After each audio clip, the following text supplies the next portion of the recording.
what do they say? Like the future's already here. It's just not evenly distributed. Yeah. It's just the awareness is not evenly distributed of just how you can participate and maybe completely recalibrate the nature. Yeah. The nature of technology is fundamentally shifted. We're just catching people up. The nature of life is going to shift with it. And you've never had more of an opportunity to be a co-author in what that looks like than like right now.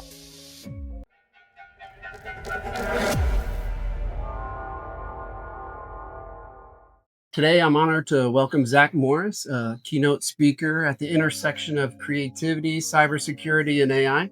As the global founder of Triton Studios, Zak brings over 20 years in global cybersecurity, from roles at Walmart to advertising on AI risk, all while chasing a lifelong passion for multimedia art. Zak, thank you so much for joining us. I'm excited to explore your journey from art to security, which is kind of a challenge to follow that, but to your vision of agentic and human-centric AI. So thank you for joining me. Anything I missed in that intro you want to add? No, actually, outside of being a Northwest Arkansas native, I think you actually just you covered the bases. Cool. Yeah. No, and the drive down here from Kansas City is absolutely beautiful. So it's definitely God's country down here. So thank you for your time. Really, I kind of wanted to start off on the history of e-commerce and automation. And after speaking with you the first time, you made me feel that all the time I spent watching the History Channel and how it's made was beneficial for learning AI. And you spoke about like showrooms and how important those are to get people to experience technology, which back in the day, technology was appliances, right? So yeah. I'll let you kind of expand on that if you can. Sure. So, I mean, lots to unpack with everything going on. But I think, as often has been said, that history finds a way to circle forward, not just repeat, but it doesn't tend to actually repeat. It tends to just be really close, and certain patterns do sort of evolve, but they tend to also kind of circle forward. And that's except where for bell bottoms, those stay the same. Yeah, it's just when they're trendy about every 30 years. Yeah. But no, there's definitely been examples to glean from previous iterations of these kinds of transformative moments, particularly in the technology space. And some things remain true, like levels of concern around safety and security have always been part of the thought process, well, generally. But we tend to also innovate ahead, and then we figure out how to secure it afterwards. This has been no different in many ways. Now, we might have some new ways and methods to catch up quicker than we used to, right? But in terms of, how history has played out with technological transformation, and how quickly now we go from ideation to productization to cultural or workplace shifts, that time window has gotten exponentially shorter and shorter and shorter, right? The good news is, what that means is, we've gone through the internet coming through. We've gone through e-commerce, like .com, e-commerce, social media, some augmented reality that made it with like the Meta platform. And then Meta's not really, let's not give Zuckerberg credit for his AI. Right, but definitely not the AI. But in terms of it, okay, we're seeing this quicker and quicker clip of profound technology coming through. It also kind of gives us a lot to study, right? We have lived through all this, and we have a bit of perspective now on, hey, what if we just really took this opportunity to learn the things that we missed through these big transitions, and the things that we got right, and the things people need to onboard and adapt and adopt, because they're just going to have to do so in meaningful ways quicker and quicker. And the example you're referring to is, we need thoroughfares for people to try this stuff out. We need invitation to participate. And we need people to find avenues to have more and more opportunities for emergent technologies to play a meaningful role in a meaningful moment. I think a lot of the apprehension and a lot of the lack of participation or adoption are largely due to the fact that there's some fiction-enriched risk, Skynet, right? Which is really not what we should be concerned about right now. But we can maybe dive into that a little later. Different bag. But there are, I should say, like, things that are keeping people from getting involved, to include even an identity of, I'm not a technologist, so I'm not going to be good at this yet. I'm just going to wait until somebody provokes me to or prompts me to, be at work or something else, and then they're really not quite sure what to do when that arrives. And we need more, again, incentives and motivations and meeting people where they are. Yeah. Because we've already gone through a lot of these changes, and to ask for yet another thing is sometimes a lot. And there's just a lot of this technology is different. It's just different than social media. It's different than e-commerce because it is so personalized and personable. And there is so much more narrative. No one ever said ever that I might be replaced by social media or an e-commerce store. Right. That is not the narrative of the last couple of years, to at least have it on people's minds for consideration. Mm-hmm. Consideration at the very least. And we've also had, there's also embodied intelligence, such as robotics, that are kind of happening in parallel, that also has a narrative around, is it replacement or augmentation? And the spectrum of getting that right or wrong is pretty wide and pretty fuzzy. With only, I would say, in the last 3 months, has there been some clarity to where, oh, here's what Titan Tech is building. Here's where some regulatory stuff is going. Here are the tools I've become most familiar with, because now they're being brought up in the water cooler, so to speak. Yeah. If not the company letter that says, hey, we'd really like you to use Copilot. If you could get on that would be great. And expecting productivity boost. So the narrative is there, and I think now there's also a lot more reception and appetite. So it's good to have more conversations like this, because I think that's absolutely what's necessary for us to have a chance at getting any of this right. Well, I love what you say there, and you spoke about the cyclical nature of a lot of things in our society, and upcycling, I think, to some form or fashion. And really, I see the same thing happening with privacy, where when we first got social media, it was MySpace, it was Twitter, they were fake profiles, it was bots running everywhere back in the day, right? Yeah, and right away, actually. What was different about Facebook is that you actually had to have a college profile, a college email. I remember that. I remember the day that it broke out on my campus. It was a huge thing, right? And it's like, finally, real people with real accounts. This is different, right? And I used to tell business owners, you need a Facebook profile, a business page. I got laughed out of so many rooms. Of course you did. And I'm trying to do the same thing again. And it's like, where do you find your passion to continue to get up and keep, banging that drum, especially when, the Midwest isn't the fastest to adopt? What really drives you to kind of move in that way? I think it's because I have experienced these profound moments.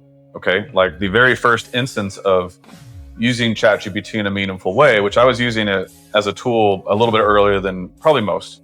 But I was able to effectively simulate the Mayo Clinic for helping prepare my wife to go. And at the end of that interview, I had them assigned the most likely specialist to her case, fed it some appropriate information that, anyone would need to make some guesses at what it could be. Had them perform an interview with her. And then at the end, had it update the data table of likeliness. And then she said, that was the most meaningful medical conversation I've had in 5 years of seeing specialists and all that kind of thing. And I did this effort with my voice while making spaghetti for free and I provided my wife the most meaningful medical experience, and helped prepare for, a tough thing. And it was really effective. And what I realized was all this time I had spent trying to understand the math and the machine learning models and try to get my grasp on what became known as prompt engineering, but was essentially conversational composition to get effective responses out of a tool. Great. I did not realize at the time until this moment that, there's really meaningful function in conversation that is in everyone's pockets and they don't know it. And it might be a big difference maker. And the only difference is I know how potent my words can be to get effective use out of these functional conversations. And I now know how meaningful it can be when you invite it to the table at a meaningful moment, and how profound it can be when that moment has human value to it beyond calculating something or helping me with an email or a list. It made her feel more competent and prepared. And it even included things like reminding her when we were writing things up, not just to state the facts, but it even said once, we call it Watney. Based off Mark, a little bit based off of Mark Watney from The Martian. And we're kind of similar creatures, so there's a bit of familiarity there for her in that way. Sarcasm. But Watney has, on more than one occasion, when we're doing things, said, hey, this all looks really good, but you forgot to let them know how it all made you feel. Wow. And that's a piece of technology reflecting and reminding us to be more human in a moment. And then you actually start to get used to this presence and support being in your arena of life with you. And so long as the mental fitness is there to understand that, treat it like it's a person, but know it's a system. Know that it's a system. Navigate that glamour with a reality check on a regular basis. Yeah. But that's mental fitness with these tools. But if you can onboard these things into your life with mental fitness in mind and profound moments, you could be surprised at what level of lifestyle you can elevate to.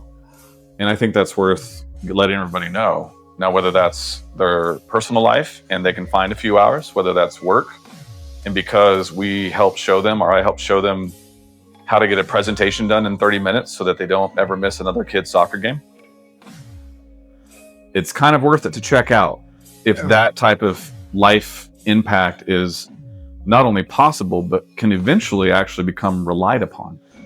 Yes. Yeah. And I think as the models get better, right, and the memory gets better, the outputs will get better. And the way I hear a lot of executives using LLMs these days is as life coaches, right? And you think about how busy executives are on a daily basis, and they're, like yourself, you're doing 16 different things sometimes, right? And it's like, sometimes I just need 5 things to do today. Like, give me a prioritized list. Yeah. Let me get this checked off. And I think what you mentioned on too is like ideation versus iteration, right? And sometimes we kind of shortchange AI on both ends. Maybe we don't prompt it enough in the beginning, or we don't iterate enough on the back end. And so you were one of the first ones that I kind of saw building an AI team within a single chat prompt. Can you, and the updates is like, okay, now everybody's got a team of agents, right? So that's, people were building that same technology into companies. Those companies today are like gone, right? It's like, Gemini just blew you guys out of the water, and it's tricky right now. Yeah. How do you protect against AI and the innovation? Is one way I do it myself is I use AI to enable a system that focuses on scaling authenticity, because artificial intelligence will never be authentic. How do you kind of frame it for people in a way that what you're building today with AI could be irrelevant tomorrow. And how do you form a mission and a vision that, if you are creating products on these specific models, what do you do going forward? Sure. I love this question. And it is kind of the question of the hour in many respects, because at the heart of that comes down to like, how do we remain relevant? Right? If the human compute interface is inexplicably merging effectively right before our eyes, in a way, and we have to make some pretty informed decisions on where do we draw the lines, and also as the lines get drawn, where do we find ourselves spending our time, and what does that cycle look like now? And this also comes back to a lot of the creativity and critical thinking that there's been a number of studies come out of. Does this help our critical thinking or whatever? I think that needs to continue to be studied with a very fine layer of microscope, right? Because it all is happening so fast and so ambiently. We need a lot of study and observation. But I think from like a setting up the conditions for success and enablement of like the human initiative and identifying where we're spending our time and what we're really thinking about and how we're going to make sure this idea is more future-proof than the next 3 months until a new feature happens, right? It's got to be a recognition that, from what I can tell or what I believe, is that the critical thinking has really been just redistributed to a lot on the front end in picking a good idea and really chewing on that and picking the right handful of people that you trust and or maybe themselves have a high level of technology or artificial intelligence proficiency and literacy, and get those 3, 5, 7 people around a table working on an initiative or an intention. And then the tool set is largely now handling the speed and execution of a lot of the things that used to be these like gates of progress within an idea.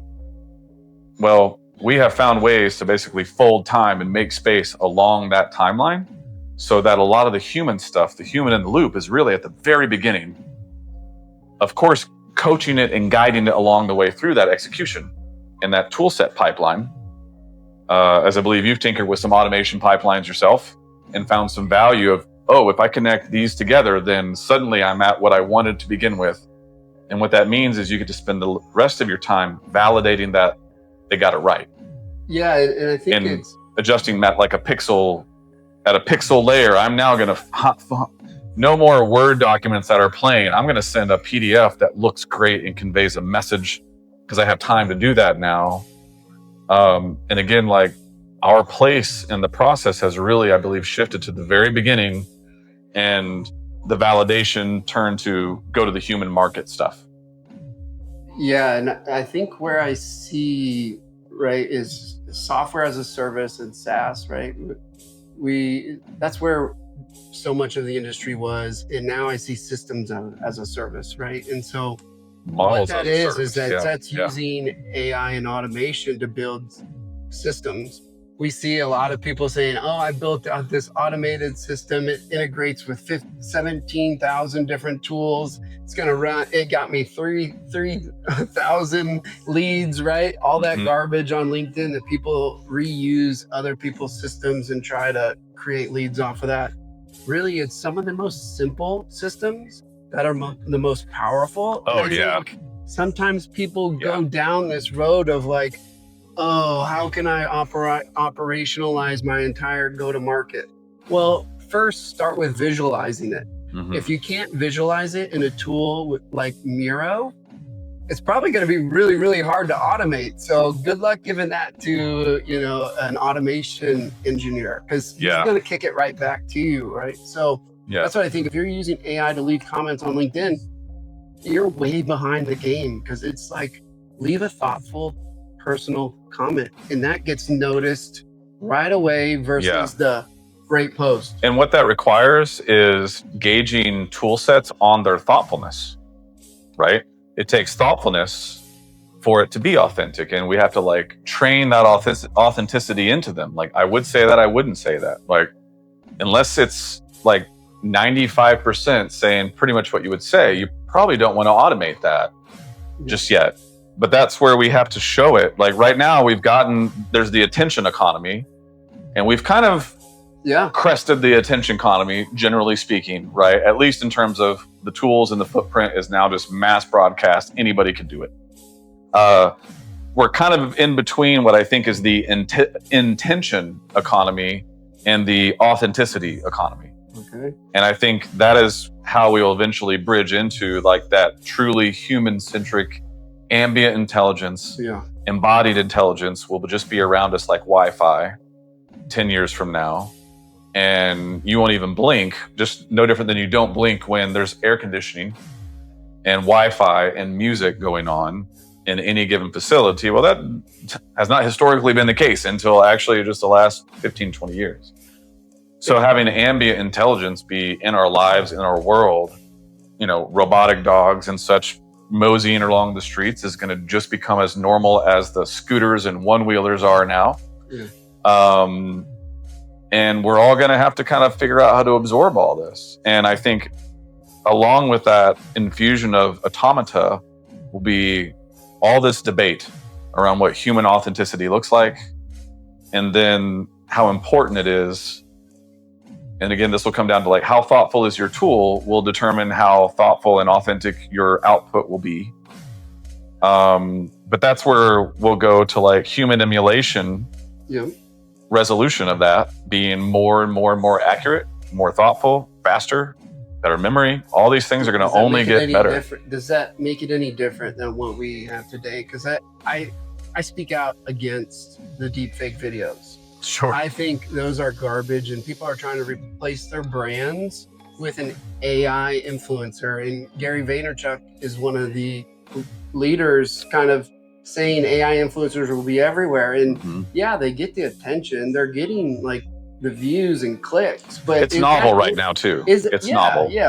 Like I want to follow the guy who posts about the Yeti, AI Yeti. Right? He's fantastic on Instagram, but is that a business move? Is that good for your brand? I don't think so. I wrote about this like 15 years ago when social media started, how to live your brand and personify your brand.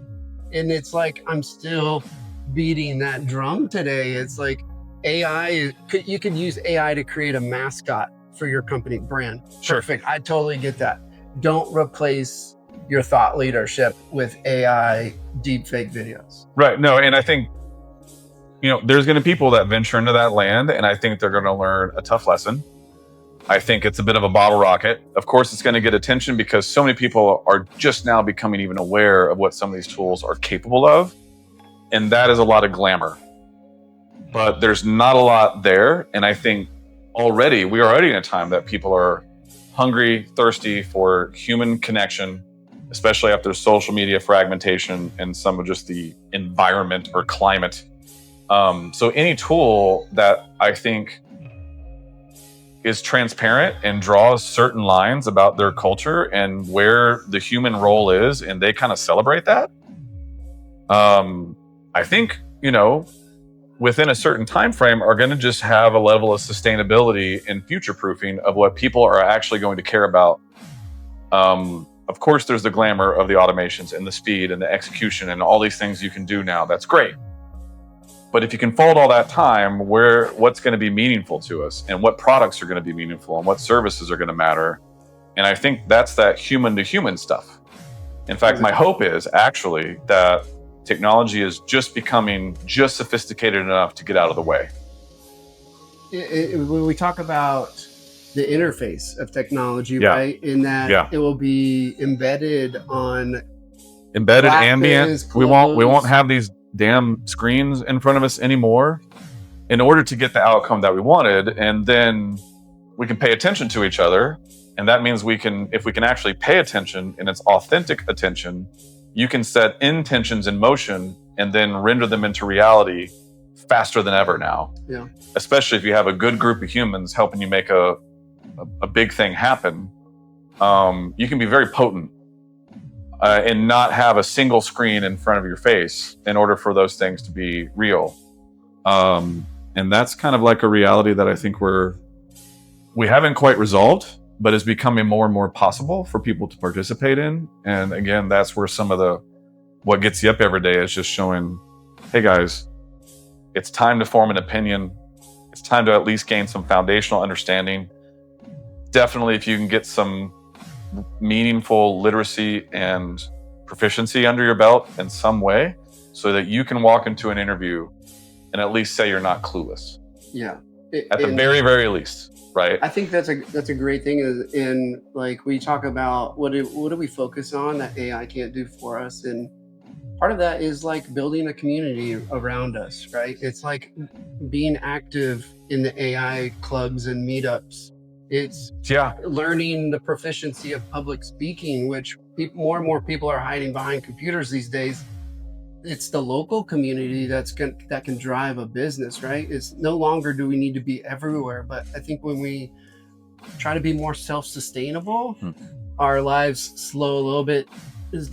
Our lives slow down a little bit, and we worry less about what the coasts are doing, right? And we start focusing on what we can do. Yeah, in especially the as a region. And really, it speak to that regionality of adoption in AI, because this is some of the same things I'm doing with local B2B, traveling the Midwest, trying to introduce people to tools and tech and strategy and systems that can really help take their businesses to the next level and provide impact, whether it's work or personal, right? It's impact, I think, is the big word that you and I kind of throw around a lot. And I'd love your take on that.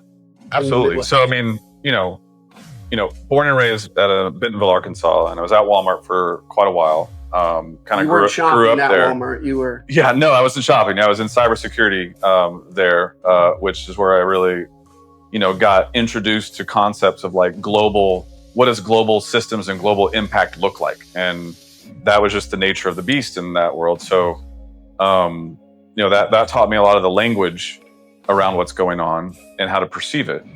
But as I've been out of there for about 2 years and now again have my own innovation studio and lab with another group forming out of Little Rock, which is another blooming space with this tech that people just don't know about yet, but they will. It's a tsunami. So find your surf clubs. That's great. Right? Get your surf clubs together. Get some like-minded people together. Start helping yourself navigate this so you're not on your own. You're not just working with the tech only, because it makes you better at it. But it turns out, Bentonville and Northwest Arkansas in particular has a lot of these nutrients that have been sowed actually from coastal sprawl, especially since COVID. And then there's been only maybe some more pressures. I'm a transplant myself. Yeah, exactly. There's only more pressures from the coast, and there's only more magnetism in the Midwest. So between Northwest Arkansas, Little Rock, Tulsa is this initial triangle of focus, because they have some great overlapping Venn diagram compatible talent, tech, funding, resources, nutrients that we're helping shape and trying to connect into initiatives and getting things done. But then, just up the road from all of those is Springfield, Kansas City, Oklahoma City, down to Dallas, as this like regional sphere of influence continues to evolve, or what flavors, I should say, of innovation each one is kind of blooming. How can these connect and work together? And I think in the very near future, in the next just 1 to 3 years, I really think we're going to see some innovation bloom come out of the Midwest that kind of, I don't say shocks the country, but will take some people by surprise. I don't think it's just going to be Silicon Valley anymore. Yeah. And people will kind of resolve, well, what does that mean if I don't have to be in San Francisco and pay those costs to get a big idea out into the world? Yeah, I think really what I've noticed since moving back to Kansas City is ag tech, agriculture tech. And John Deere's down the road from you, and it's like the stuff they're doing is really incredible. And to be able to reduce the amount of water for a field is such a huge, like water conservation is a huge deal in farming, right? It's almost everything. And then what people really don't know sometimes is like Kansas City's huge in health tech. We've got a Right. ton of Yeah. health tech up there from Cerner back in the days, now Oracle Health, and all the talent that moved on from Cerner has now started their own companies, and the startup community is really Yeah. strong in Kansas City. And anywhere that you have these intentional innovation pipelines, I call it innovation ops, right? That have established a network of functionality. Again, it's almost like barbecue or something. We're going to have these. What's your favorite barbecue? St. Louis. Oh, never mind. We can cut. Sorry, buddy. We can cut Yeah, right is that- out. Am I done? We should have started with that. Are we done? Yeah. Hey, I was there for 4 years, so hey, go Cardinals. I know. I'm sorry, buddy. I don't know what to tell you. So now that we're over the personal stuff, right? I'm a little bitter over here. But no, really, there's this style that I think is going to emerge, and we're already seeing where the aircraft carriers are starting to shed weight. The Titan techs are leaning up. A lot of that talent is going to be redistributed, most politely. And I think a lot of them are going to be, especially the technology people, are going to be keenly aware that I can be really potent with 3 to 15 people. And if they know enough about this tech, they'll realize that they can basically be a fractional presence in 3 or 4 companies at the same time.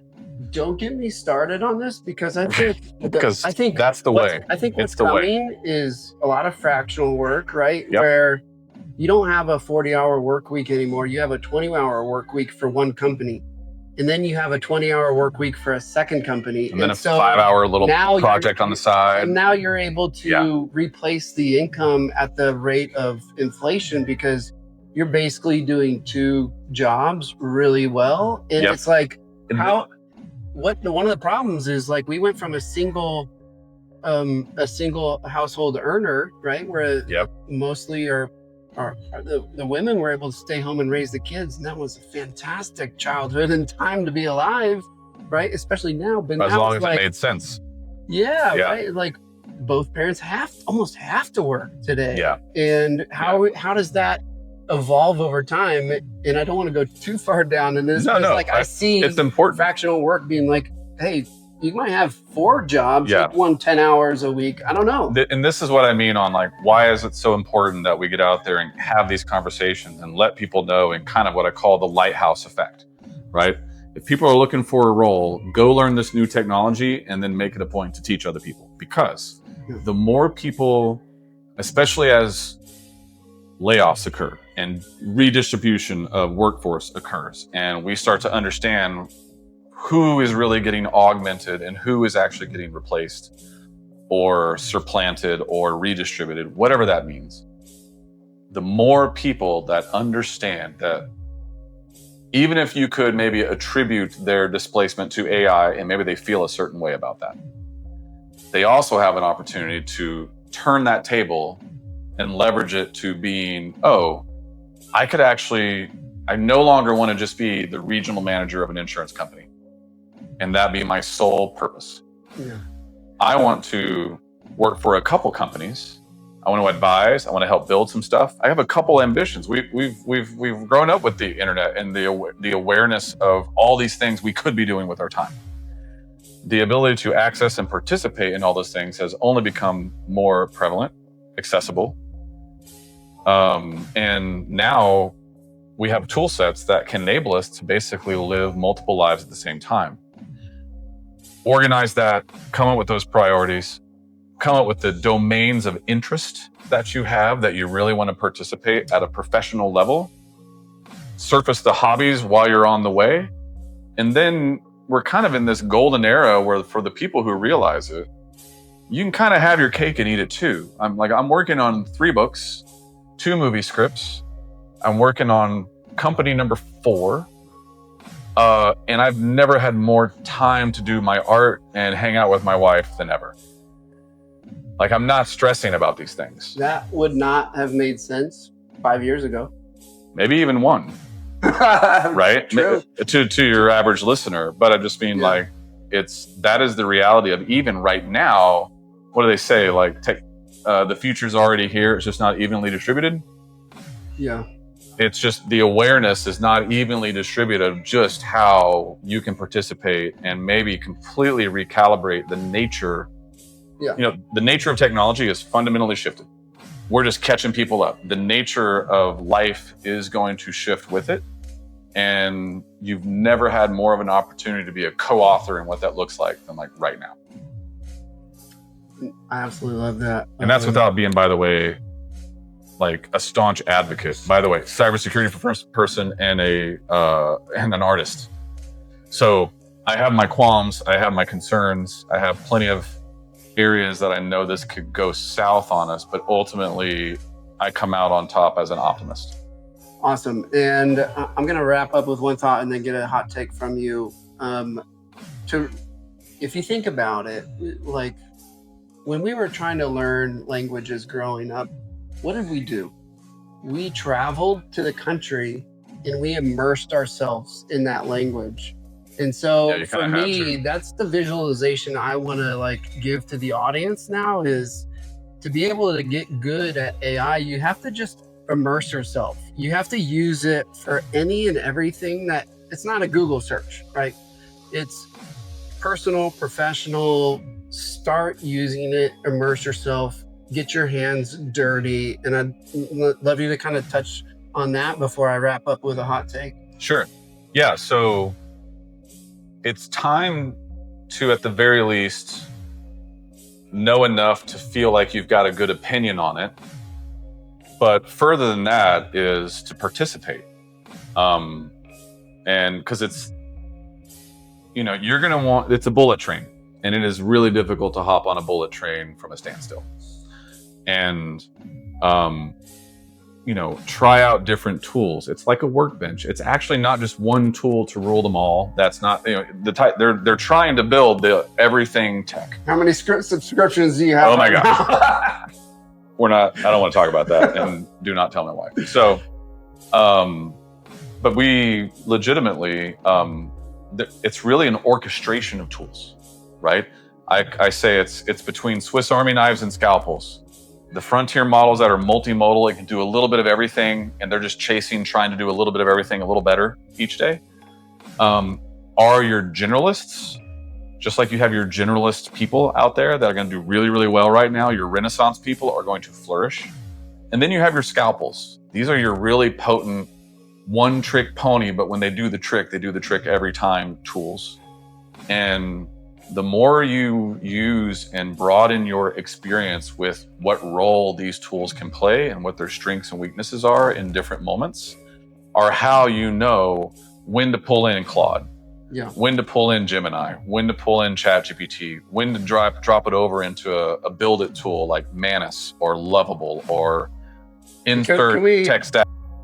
Give you a chance to say one tool that you use that you really like, and because for me, even building websites, there are so many different tools out there. How do I know what to use? Yeah. So I used Replit, and it was fantastic from a kind of app functionality standpoint. A really under the radar tool I think now is Gamma. Most people use Gamma to create slide decks. Yeah. But Gamma can actually create landing pages as well, and web pages, and publish those really quickly.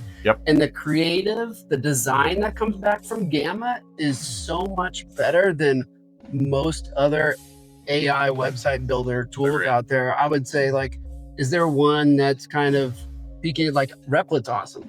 I love Replit. Yeah. Is there one and I love Clay, right? I'll talk about Clay today. Cool. And I love Fireflies. Like, that's instrumental in my tech flavor, stack. Man. You're talking about flavor. Right. What's a flavor? So sure. And I think of these things as like transform pipelines, right? And they might, like a Rubik's Cube, some of these kind of change given events, news, new features, right?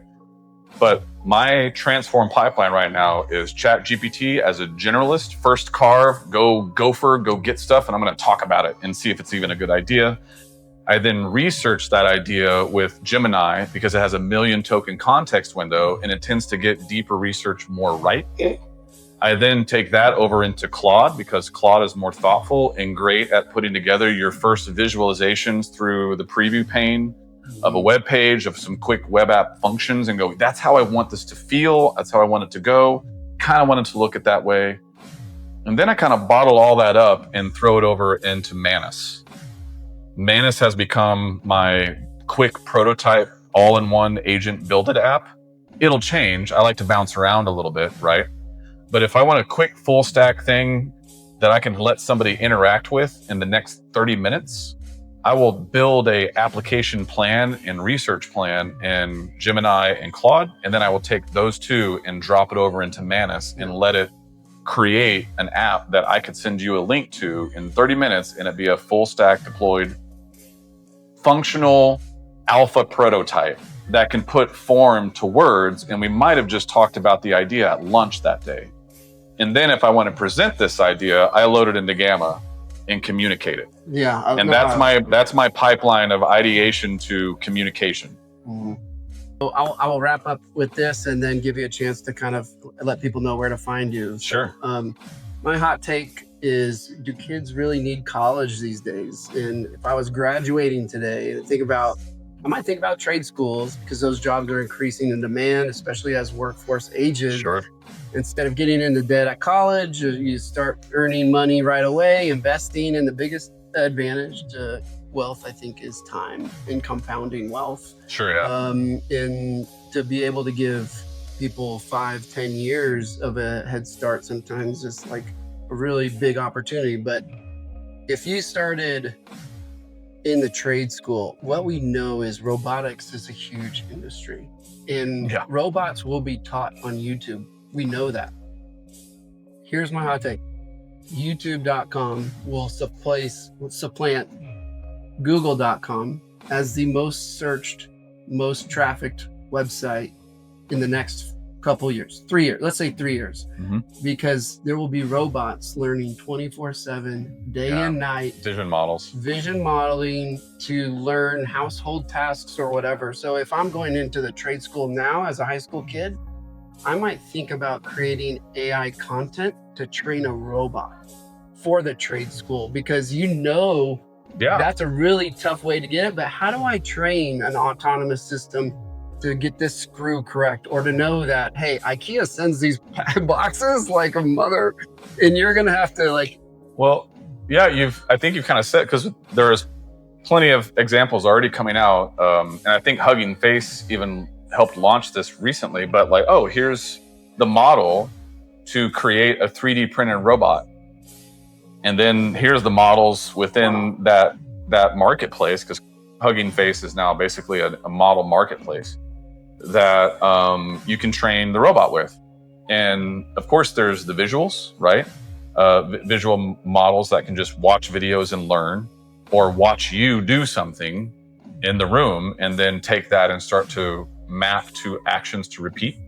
And those, SDK kits that come to even facilitate that are becoming better and more prevalent and free. I do think on an individual level, there's going to be so much. Again, that's why I say you've never been able to be more of a co-author in what's going on than right now, right? You're not just watching it come out of a lab or a university. It's, hey, do you want to do this in your garage today? Do you want to start today? You can. But I think we're going to have to get pretty quick. This is kind of, again, the broadcast layer of it, of why it's so important right now. Because we got to get moving on getting vocational lanes around, like Tesla and Amazon. They're all talking about millions, if not billions, of robotics over the next 5 to 10 years. Who's going to fix them? And who's going to compete? Because right now, if we don't have some alternative services, the only people that will be able to repair any of these in-home embodied intelligence robotics tools will be their manufacturer. And we know how that looks with car dealerships, don't we? It'll be a whole nother trade school. We've got to get it in. So that's something that's not, I don't think there's been a lot of language around, because our lawmakers are behind. The American AI just got published yesterday. Draft, right? But officially it's out there. Is this a policy or a Yeah, it's an legislation? official White House policy is taking shape as to where they're going to head. It was only 23 pages, so we're not talking about like comprehensive here. It's just the signal. For one It's the time, signal of where Congress things are put going to out go. a 23-page analysis is on AI. Like, Yeah, of all things. Yeah, They're trying to give a hat tip to people who have been basically waiting at the edge. Companies and individuals, they haven't quite been able to take the dive. Mm-hmm. A lot of people are in roughly the same spot. Even if they have a lot of money, by the way, they haven't really fully committed yet. And I think a lot of people were sort of waiting to see what the signals were around, like, what's regulation going to look like? What's their temperature going to be like on certain, like, open source versus private? And, go check out the EU, because it's definitely a counterpoint to their, fire and ice, I would say, in certain ways. And then depending on your priorities, like, you'll glean more from one or the other as to how to, some compass is starting to take shape of how to proceed. But that's just where, like I said, it's never been a better time than right now to start participating and getting yourself caught up. And then leaning in and starting to pull some of this into your life.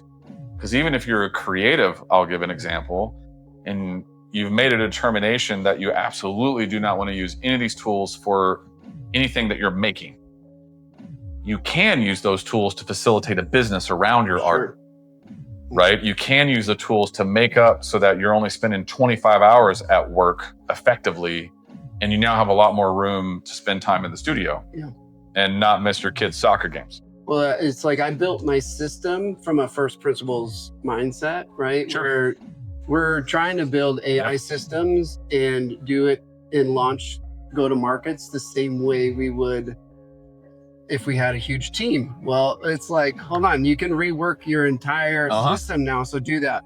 And I think what I always say is, my two keys to learning AI and getting good at AI are curiosity and grit. And if you can do that every day, then you're going to start picking it up. And also, don't be afraid to share, like, building public founder-led growth brands.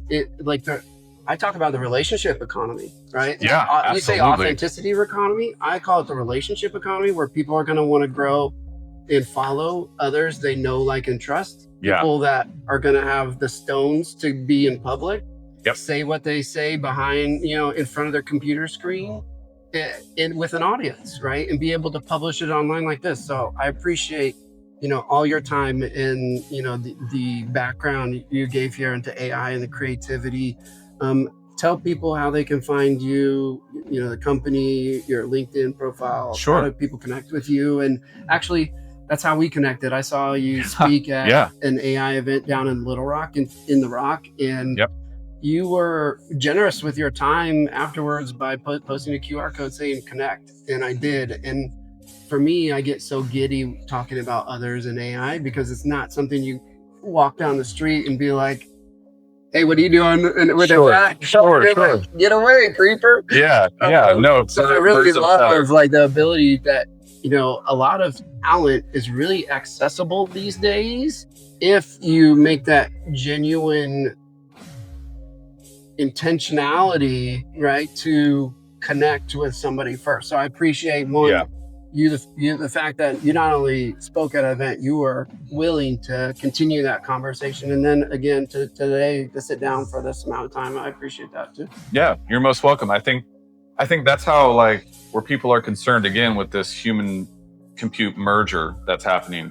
That's how we make sure we keep the thumb at a 60-40 ratio, is the human connection stuff. And when I say it's becoming sophisticated enough to get out of the way, that also means it helps me make time for a lot more human-centric relationships, conversations, because I really do believe that it's going to end up being thoughtfulness in relationships and quality of data and quality of intention, and then creativity and grit to follow it up and do something about it. That's going to be all the difference, because features and function will be so easy to emulate and iterate and copy that just can't be the gold. It's got to be the people, and that has to come from conversations and leveraging the technology in meaningful ways in the short term. And that's how I hope that we kind of avoid some of the things that we are concerned about, or at least dampen some of the negative impact while force multiplying the positive impact.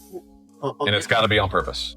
Yeah, I'll give you some of my military friends refer to it as called pick up your six, right? Pick up the person behind you. Don't leave anyone behind. And that's kind of the Midwest mentality these days. And you express that quite a bit in you're very generous with a lot of your time and expertise, and then tell people how they can find you. Sure. Mostly working on some stealthier concepts. So there's not a lot of footprint for what I'm working on. We'll get a follow-up. Working on just yet. When you're ready. Absolutely. But for now, I'm on LinkedIn, Zak Morris with Triton Studios. And tell people it's Zak with a Z-A-K. Z-A-K. Yeah, Z-A-K-M-O-R-R-I-S. And I've got a way that on my LinkedIn that you can book time through just your the standard Google Calendar, or send me a message or an invite, and let's have some conversation about what's going on and get people's share thoughts and opinions. Well, I love it. No, I appreciate it so much. Thank you for sitting down with me. You're welcome. And we'll see you online.